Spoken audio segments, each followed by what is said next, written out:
Salut Manu. Salut Aurel. Ça va? La forme et toi? Ouais. Bon alors, t'as une petite voiture à nous montrer je crois. Bah ouais. La belle américaine. C'est ça, un petit rêve de gosse qui se réalise. Une Chevrolet Malibu classique de 78. I'm built for it, nigga.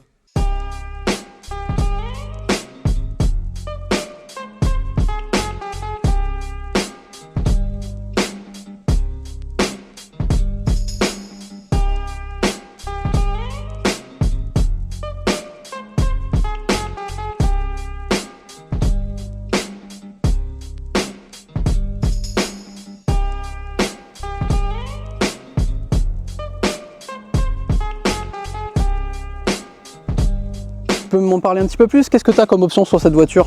Donc on a la direction assistée, hein, on a les vitres électriques, on a l'ouverture du coffre électrique. Ah ouais. Voilà, c'est tout en termes d'options. Voilà. Il n'y a pas d'ABS, pas de clim. Il y a l'option clim, il y a la poulie, mais il n'y a pas le... T'as pas le compresseur? Il n'y a pas tout ça, mais il y a la place de le mettre. D'accord. Voilà, c'est tout. C'est plus qu'en option. En option, c'est simple. Ouais, les Américains étaient vraiment en avance côté option déjà à cette époque quand tu dis que tu as une ouverture de coffre électrique. Allez, on va découvrir cet intérieur. Eh, les portières, les gars, le poids de la portière. C'est là où tu vois que c'est de l'américaine, tu sais, c'est super lourd. Tu as ce gage de qualité entre guillemets quand tu vois une portière assez lourde. Le petit intérieur cuir rouge, de toute beauté. 78, nous l'a dit le propriétaire. Ah, les fauteuils de cette époque, c'est des fauteuils. C'est un canapé en fait ta voiture.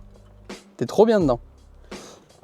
Après au niveau de l'instrumentation, donc compteur de vitesse avec double instrumentation du coup miles km/h, petits indicateurs de rapport par rapport à la boîte auto, température, carburant, batterie, pression d'huile, une horloge Chevrolet, la boîte auto ici. Oui, puis tu as quand même les vitres électriques et rétro-électriques. C'est manuel les rétros? Ah ouais, donc tu as une petite targette comme ça, mais système sympa.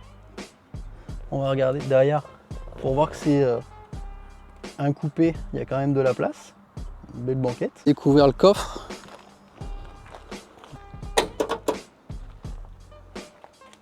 Déverrouillage électrique. Hop. Vous vous rendez pas compte, mais le coffre est super grand. Tu peux mettre au moins un cadavre de gnome comme moi dedans. Ah oui, petite subtilité sur les américaines. T'as la trappe à essence qui est cachée sous la plaque. Voilà, la trappe à essence est là. Parce que je peux vous dire qu'il y en a un paquet qui loue des américaines ou quoi et qui se font avoir au moment de faire le plein. Allez, on ouvre le capot. Alors c'est pas des vérins, mais ils avaient un système à peu près similaire. Les amortisseurs. Et on découvre le bloc V8. V8 5 litres, 140 chevaux. Et on est couplé à une boîte auto du coup? Oui, 3 rapports. Une boîte auto 3 rapports. Parce que les Américains à cette époque ils faisaient beaucoup de boîtes auto 3 et 4 rapports. Et là c'est un bonheur pour les mécaniciens parce que tu as plein de place. Et petit détail qui est énorme, moi j'adore, c'est la petite veilleuse pour venir t'éclairer le bloc moteur. Là ça change de tous les plastiques que tu retrouves maintenant.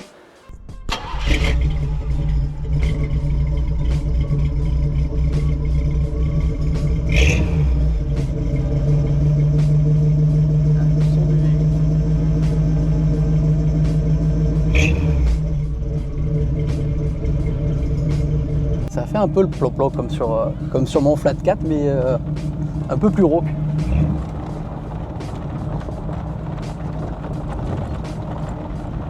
Pour moi, cette voiture, c'est comme la bécane, tu vois, quand ça va pas, ça donne le smile. Ouais, c'est clair.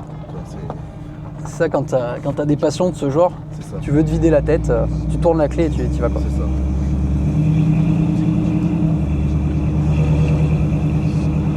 Ah ouais, c'est agréable ce bruit.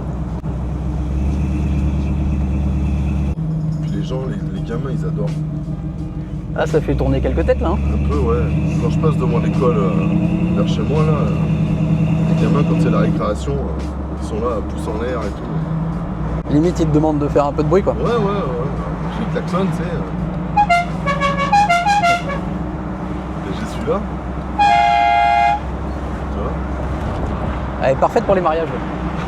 Puis tu vois, finalement, la fin de journée comme ça, petit soleil couchant. Bien sûr. Mais ça nous arrive souvent avec ma femme. Ça nous arrive souvent. Des fois on revient, il y a le coucher de soleil. Et des fois je lui dis que ça c'est la route 66.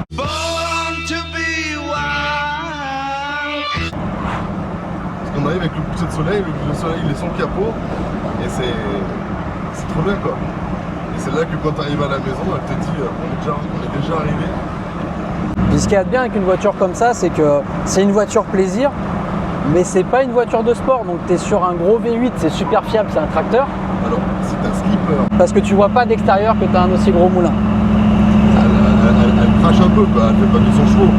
Mais la première, je l'ai tirée à plus de 100 quoi. Ah ouais. Ah ouais. Ouais, donc tu as une première qui est longue quand même. Ouais, elles sont toutes longues. Hein. Je suis plus un peu de compteur, j'ai jamais poussé tout à fond. Mais je passe la 2, le compteur là il monte à 130, je suis déjà à 120 quoi. Ouais. Ça fait presque bateau le bruit, tu sais. Ouais. Bah elle cache bien son jeu. L'idéal ça reste une ligne droite, ça c'est certain. Et tu vois, elle n'a pas de bruit parasite. Ouais, c'est vrai que t'as pas de bruit de mobilier, t'as rien. Hein. Non. Il n'y a pas de bruit de plastique, il n'y a pas...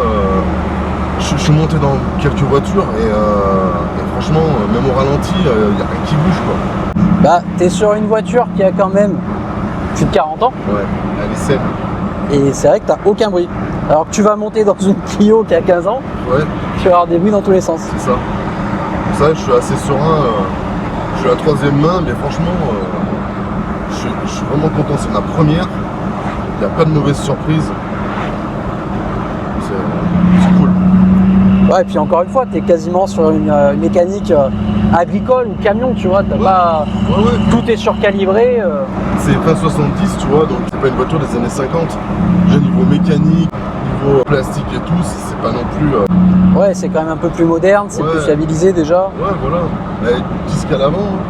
Il y a le répartisseur de freinage, tambour à l'arrière, disque à l'avant. Tu vois, quand tu freines, ça met... Au début, c'est les disques, et après, le temps que la pression elle aille à l'arrière, tu sens que ça vient. Et là, j'appuie, je suis à 30% sur la pédale. Tu vois. Après, normalement, sur les voitures automatiques, t'as toujours plus de freins que sur une voiture manuelle. Ouais, bon, j'ai les disques à prévoir, donc du coup, ça pêche un peu le freinage. Ouais. Mais moi, je le sais. Et puis après, là, elle fait 1,5 tonne la voiture. Même pas, je crois qu'elle fait 1,3 tonne. Ah oui, 1,3 tonne.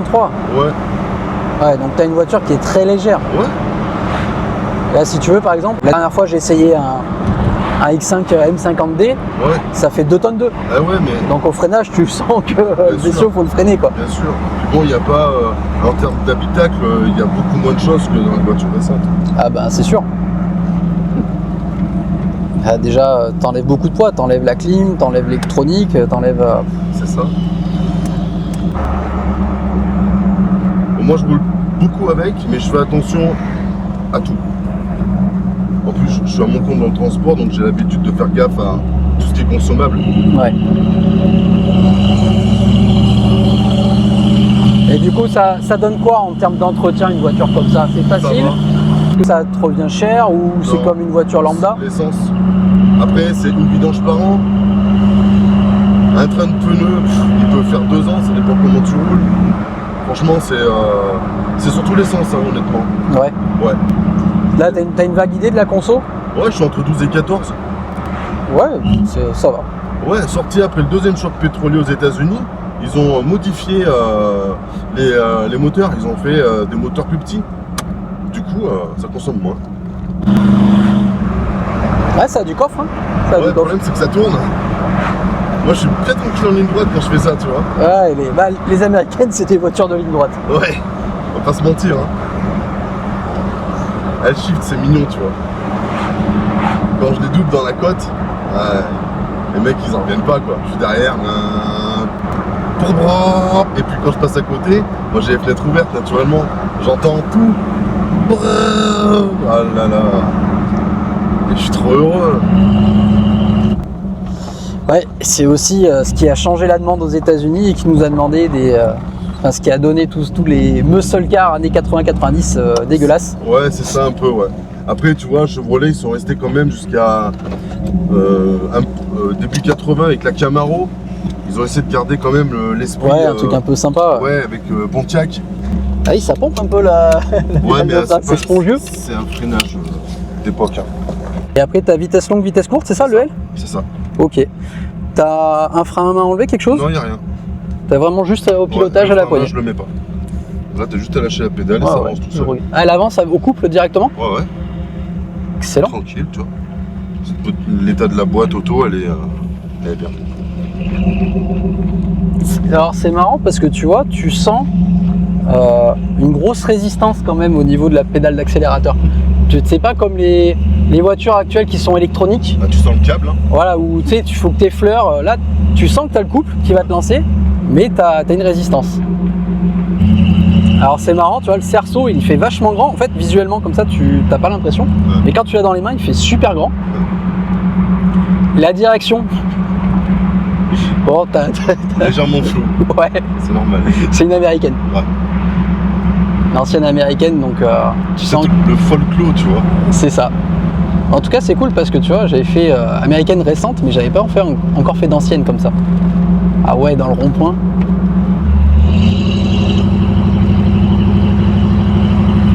C'est vraiment une voiture de cruising, t'as pas envie d'appuyer en fait dessus. Hein. Regarde, tu vois, j'ai même lâché l'accélérateur. Bon, les freins, tu sens qu'ils sont d'époque quoi. Franchement, ouais, c'est le genre de voiture un petit peu allongée, tranquille. Ouais. Tu déconnectes. Mais clairement, la direction, elle te donne pas envie d'aller attaquer un virage. Non. Tu comprends, quand j'ai fait le shifter tout à l'heure. Ouais. Bon, je la connais, hein, donc je sais que ça passait, mais voilà quoi. Puis c'est pareil, il faut pas se faire piéger parce qu'avec ton compteur en double graduation, bah forcément, ils ont mis les miles en avant. Donc vu que tu as un peu de coffre, faut pas se faire. Après, tout est une question d'habitude. Hein.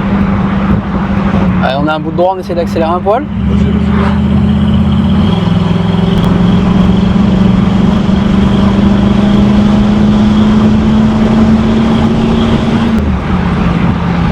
C'est super marrant et super déconcertant.